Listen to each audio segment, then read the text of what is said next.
Endi prezentatsiyani slaydlari haqida gaplashadigan bo'lsak, eng birinchi slayd buni bir ketma-ketligini sal o'zgartirishingiz ham mumkin, lekin bu ketma-ketlik bir tavsiya qilingan ketma-ketlik. Birinchi slaydingiz muammoni yozish kerak. Ya'ni nima muammo bor bozorda?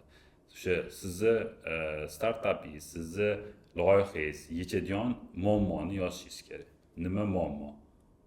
Muammo yozganingizda haqiqiy muammoni yozing. Agar u o'ylab topilgan muammo bo'lsa, unda investor u yoqqa o'tmasligi ham mumkin. Masalan, odamlar masalan aytishingiz mumkin, har kuni kechki payt yaxshi muzqaymoq yeyishni 70% odam yaxshi muzqaymoq yeyishni xohlaydi deb. Masalan, bu muammoga ishonmasligi mumkin. 70% yegisi kelmaydi deyish mumkin yoki bo'lmasam aytish mumkinki, sezonlisi bor, masalan, sezonligi bor. Qaysidir vaqtda yozda yegisi kelishi mumkin, qishda yegisi kelmasligi mumkin deyish mumkin. Yoki bo'lmasam siz aytishingiz mumkin, muammoda masalan odamlar onlayn bilet ola olmaydi masalan. Bu qanchalik muammo? Balki offlayn bilet olish ham ular uchun normal holatdir. Aytaylik, avia biletlar haqida gapiradigan bo'lsak. Yoki bo'lmasam bu umuman muammo bo'lmasligi mumkin. Chunki ular odamlarda shu onlayn bilet olish degan og'riq bo'lmasligi mumkin. Agar kimdadir og'riq bo'lsa, u o'zi platforma bilishi mumkin. Ya'ni siz aytayotgan muammo qanchalik bozorda bor va muammoni iloji bo'lsa hajmini ham yozishga harakat qiling. Ikkinchi slaydda siz berayotgan yechimni ko'rsating. Siz nima yechim beryapsiz? Ya'ni birinchidan ko'rayotgan odam aytadiki, ha, shunaqa muammo bor ekan. Keyingi slaydga o'tyapti, siz berayotgan yechim, qanaqa berayotgan yechimingiz? Ya'ni bu yechim shunga yechim bo'la oladimi, yo'qmi? Bo'la oladi yoki bo'la olmaydi deb ishonaman yoki ishonmayman deydi. Ishonmasa keyingilarga bormasligi mumkin, ishonsa ha deydi, ko'rishni davom etadi. Ya'ni slaydlaringizni ketma-ketlikda hikoya etib beruvchi bo'lish kerak.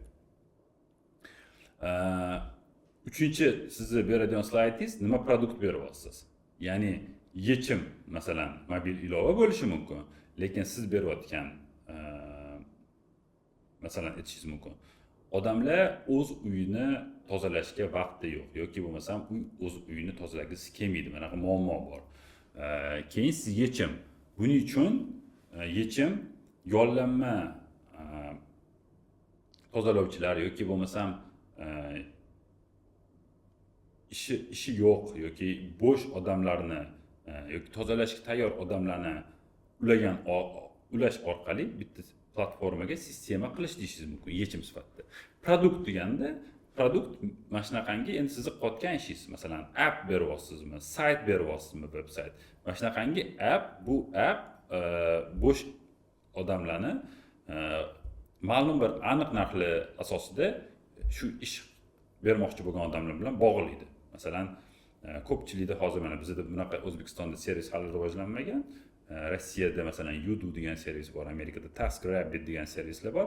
Bular duradgor, uy tozalovchi, ya'ni uyda maishiy ishlarni qilishga, remont ishlarini qilishga mo'ljallangan platforma sizga bozorda bo'sh ishchilarni topib beradi va u odamlar kelib sizni ishingizni qilib beradi, aniq belgilangan standartlarda va siz aniq bir pulni berasiz yoki bo'lmasa onlayn savdolashishingiz ham mumkin.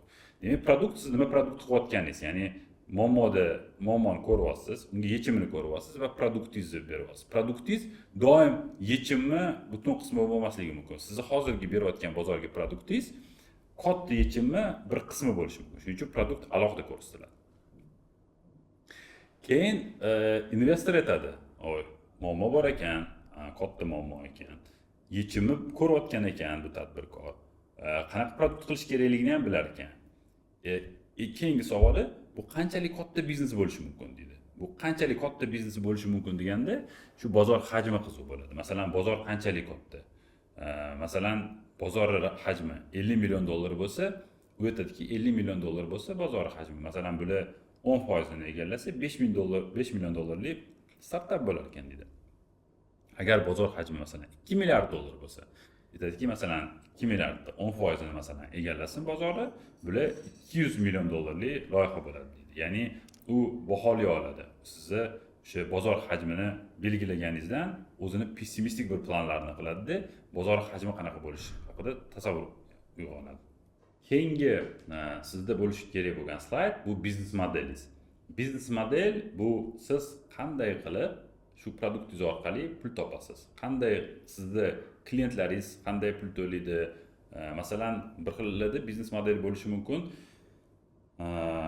Aytaylik, mana shu Impactda joylashgan bir qancha bizneslarni kuzatib boryapman.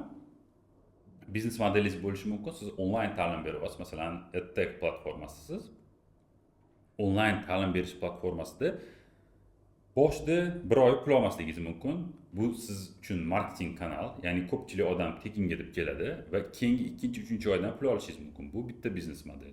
Ikkinchi biznes model, masalan, aytaylik, mana bizda Express 24 da ovqat yetkazib beramiz va MyTaxi'da bizni haydovchilardan foiz olsak, Express 24 da kuryerlardan pul olmaymiz. Biza o'tda Express 24 da pul oladigan joyimiz bu restoranlardan olamiz. Restoranlardan foiz olamiz, kuryerlardan foiz olmaymiz. Masalan, bu ikkinchi boshqa bir biznes model. Taksida bo'lsa, taksida haydovchidan olinadi. Taksida mijozdan olinmaydi. Ya'ni bu biznes model, siz qayerdan pul ishlaysiz, kim sizga pul to'lashga tayyor bo'ladi, kim sizning mijozingiz bo'ladi va agar masalan biznes modelingiz ko'rsatayotganda necha foiz olasiz yo har bir tranzaksiyaga qancha olasiz, shu narsani ko'rsatib o'tishingiz kerak bo'ladi. Biznes modellar to'g'risida yana alohida darsimiz bor.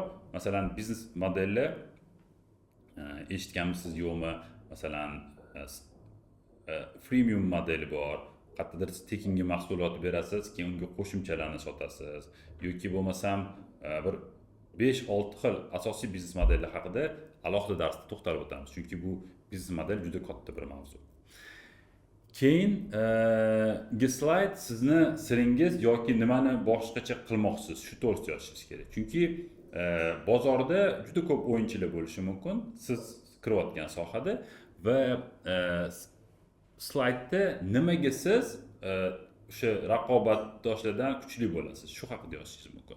Masalan, men internetda juda ko'p shu pitch decklarni analiz qilib ko'rib chiqqanman va DoorDash degan kompaniya bor Amerikada. Ular kirayotganda bozorga ovqat yetkazib berish xizmati bilan shug'ullanadi. Hozir Amerikada bozor lideri. Ular kirayotganda ungacha ovqat yetkazib berish xizmatlari bo'lgan. Ungacha DoorDashdan avval GrabHub degan kompaniya bo'lgan, keyin Uber Eats bilan ular juda katta bir raqobatdosh bo'lgan, haligacha raqobat qiladi. Keyin Caviar degan, Postmates boshqa kompaniyalar ham bo'lgan. Va DoorDash modeli pitch qilayotganda nima farqi bo'lgan? Ular ikkita narsa aytgan. Birinchi narsa degan, biz juda kichkina restoran va uzoq tumanlar bilan ham ishlaymiz degan. Bu birinchi farqimiz degan. Biz fokusimiz ko'proq mijozga emas, restoranga bo'ladi degan. Ikkinchi bizani ustunlik tarafimiz biz operatsion, ya'ni biz ishlayotganda boshqalarga nisbatan arzonroq ishlaymiz. Ya'ni mijozga narxi arzon emas, bizani ishlash xarajatlarimiz, operatsion xarajatlarimiz pastroq bo'ladi va buni isbotlab bergan. Ya'ni masalan oshpazni o'zini siri bo'ladi-yu, osh qilayotganda yoki bo'lmasam yaxshi novvoylarni o'zini siri bo'ladi. Shunga o'xshab yoki bo'lmasam Coca-Cola'ning siri deymiz. Sizda nima sekretni retseptingiz bor? Nega sizni biznesingiz masalan investor ko'rayotganda pitchdagingizda aytish kerak, ha, shu boshqacha qilar ekan mana shu narsasini, shuni hisobiga bu zo'r bo'lar ekan deb ko'ra bilish kerak. Masalan, aytaylik, mana bizga juda yaqin bir bizneslardan biri bu Astrum IT o'quv markazi. Astrum IT o'quv markazini siri yoki bo'lmasam nimani boshqacha qilyapti deb so'rasangiz, ular aytishadiki, bizda IT ni dasturlashni o'qituvchilarsiz o'rgatamiz deyishadi. Ya'ni bizda o'qituvchilar yo'q. Buni peer to peer deydi. Ya'ni uni bitirgan shu mutaxassislar boshqa odamlarga o'rgatadi va asosan proyektlar asosida sun'iy intellektni ishlatgan holatda platformada o'rganadi deydi. Ya'ni bu oddiy klassik biznesga nisbatan boshqa model taklif qilyapti. Buni hisobiga masalan o'qituvchiga bir bog'liqligi yoki bo'lmasam qaysidir o'qituvchilarning ketib qolish, kelishiga juda bog'liq joy yo'q. Ya'ni har bir olayotgan, shu talabalar olayotgan bilim qanaqadir bir standartlarda oldindan programmalashtirilgan bo'ladi. Bu ularni masalan siri yoki bo'lmasam o'sha sekret retsepti hisoblanadi. Keyingi slaydda raqobat. raqobatni ko'rsatishingiz kerak. Raqobat deganda nimani ko'rsatasiz? Masalan, bozorda siz bilan siz kirayotgan bozorda qanaqa raqobatdoshlaringiz bor? Qaysi kompaniyalar bor? Ayrim kompaniyalar siz ishlayotgan davlatda bo'lishi mumkin. Ayrim kompaniyalar boshqa davlatdan sizga raqobat bo'lishi mumkin. Masalan, biza avtomobil navigatsiyasi startapini qilganimizda, biza mashinalarga karta qilib shu navigatsion programma qilganimizda, raqobatimiz O'zbekistonda bo'lmagan, ya'ni Google Maps bizga raqobatdosh bo'lgan. Ya'ni masalan, biz hozir avtomobil navigatsiyasi yoki bo'lmasa navigatsion programma startapiga pitchda qilayotganimda raqobat deganda Google Maps qo'yaman. Google Maps deyman, kartalari bor, masalan, Sputnik rasmlari bor, narxi bepul va nima uni masalan plus taraflari bor, nima kuchli taraflari bor, nima kuchsiz taraflari bor, men uni yozib chiqaman. Keng kompaniya deyman, masalan Yandex karta, masalan Yandex kartini yozib chiqaman, nima plus va o'zimni yozib chiqaman, masalan nima plus, nima minus bor. Shu raqobatni obyektiv analiz qilish kerak. Bu yerda ham ko'p tadbirkorlar qanaqadir kuchli mahsulot, kuchli kompaniyalarni kuchsiz ko'rsatishga harakat qilishadi. Masalan, ko'rganman shunaqa prezentatsiyalarni chat dasturlarini qilishga harakat qilishadi, messenger dasturlarni va yozishadi. Telegramni kamchiliklarini yozishadi va o'zligini produktligini yozishadi. Telegramda qayerdadir minuslar qo'yishadi, o'zligiga shu joyga plus qo'yib qo'yishadi. Masalan, Telegramda deydi, onlayn shu vaqtda video qilib bo'lmaydi, bu qilib bo'lmaydi, bu qilib bo'lmaydi, men qila olaman dedi. Keyin o'zidan so'rasangiz, masalan, sen endi boshlayapsan, Telegram qila olmagan bu texnologiyalarni sen qanaqa qilmoqchisan deb masalan so'rasangiz, bunga aniq javob bo'lmaydi. Ya'ni raqobatda obyektiv bo'lishga harakat qiling. O'zingizni bo'rttirib, o'zingizni kuchli qilib ko'rsatishga harakat qilmang. Ayniqsa siz hali boshlamagan bo'lsangiz. Raqobatni juda to'g'ri analiz qilishingiz bu ham signal investorga ko'rganda aytadi. Ha, bu raqobatni to'g'ri analiz qilar ekan, o'zini kuchli tarafini va kuchsiz tarafini yaxshi bilar ekan, konkurentlarni ham yaxshi analiz qilar ekan. Shuning uchun raqobat slaydini obyektiv qilib, nima ustunlik tarafingiz bor, nima kamchilik tarafingiz bor, hammasini ko'rsatishingiz kerak. Keyingi slayd marketing rejangiz. Marketing reja bu qanday qilib siz o'sasiz, siz marketing unit ekonomika deymiz yoki bo'lmasam boshqacha qilib aytganda, ya'ni siz mijozni nech pulga olib kelasiz, customer acquisition cost deydi, nech pulga bitta mijozni olib kelasiz, unga qanday sotasiz, uni lifetime value, ya'ni umr davomidagi qiymati qanaqa bo'ladi, sizga u nech pul olib keladi va unit ekonomikangizni ko'rsatishingiz kerak. Unit ekonomika deganda har bir kelayotgan mijoz siz unga ishlatayotgan puldan ko'proq pul olib keladi va undan foyda qoladi. Va bu foyda nechta mijoz olib kelganingizda qanaqangi katta bir iqtisod paydo bo'lishi mumkin bo'ldi. Shu marketing rejangizni bitta slaydda aniq ko'rsatasiz va eng yaxshisi marketing rejani ko'rsatish, bu grafiklarda ko'rsatish, o'sish, ya'ni sizni rasxod qismingiz, ya'ni pul ishlatishingiz va foyda kelishi va uni uchrash nuqtalari, ya'ni break even nuqtasini ko'rsating. Keyingi slayd bu juda muhim slaydlardan biri hisoblanadi. Jamoa haqida.